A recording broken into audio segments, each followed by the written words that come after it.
বিশ্বমোড়ল যুক্তরাষ্ট্র ও তার ঘনিষ্ঠ মিত্র ইসরায়েলের মুখে সপাটে চড় মারল ইরান।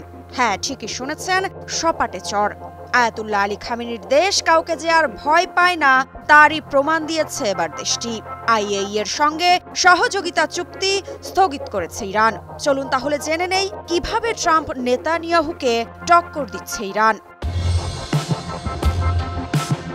জাতিসংঘের পরমাণু প্রকল্প পর্যবেক্ষণ সংস্থা international atomic energy agency IAEA এর সঙ্গে স্বাক্ষরিত সহযোগিতা চুক্তি স্থগিত করেছে ইরান। দেশটির পররাষ্ট্রমন্ত্রী সৈয়দ আব্বাস আরাকচি 12 অক্টোবর এই তথ্য নিশ্চিত করেছেন। 12 অক্টোবর ইরানের রাষ্ট্রায়ত্ত টেলিভিশনকে দেওয়া এক সাক্ষাৎকারে আরাকচি বলেন, আমরা আইএই এর সঙ্গে পরমাণু সহযোগিতা চুক্তি স্থগিত করেছি। জাতিসংঘ যদি এমন কোনো প্রস্তাব দেয় যা ইরানের অধিকার ও জাতীয় স্বার্থের রক্ষার জন্য সহায়ক, আমরা আবার চুক্তিতে ফিরে যাব। 1968 সালে আইএই এর সঙ্গে নন প্রলিফারেশন অ্যাক্ট বা এনপিটি চুক্তি করেছিল ইরান। সে সময় অবশ্য বর্তমান ইসলামপন্থী শাসক গোষ্ঠীর শাসন ক্ষমতায় ছিল না।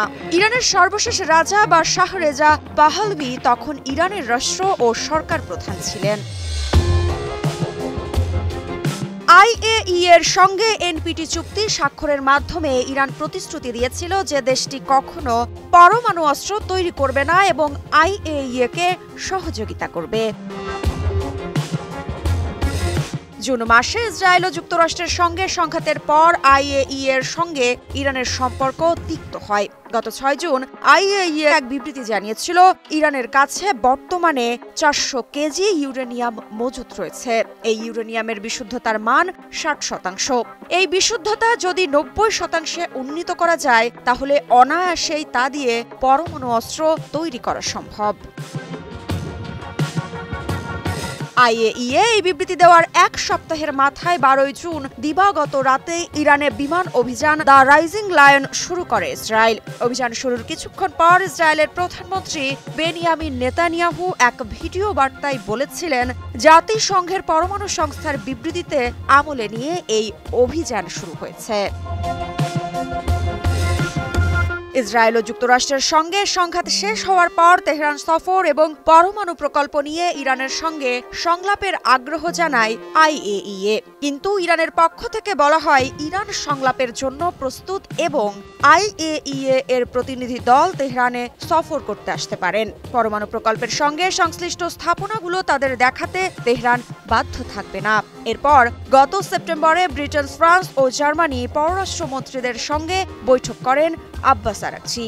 বৈঠকে জাতিসংঘের প্রস্তাব মেনে নিতে ইরানকে আহ্বান জানান এই 3 দেশের পররাষ্ট্রমন্ত্রীরা।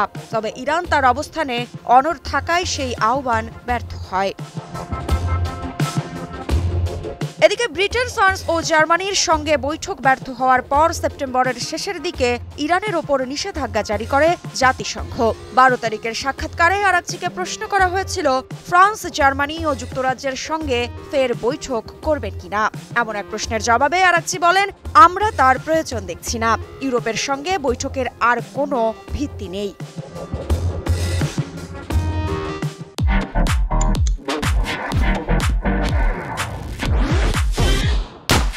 এখন কি অপেক্ষা করছে ইরানের জন্য?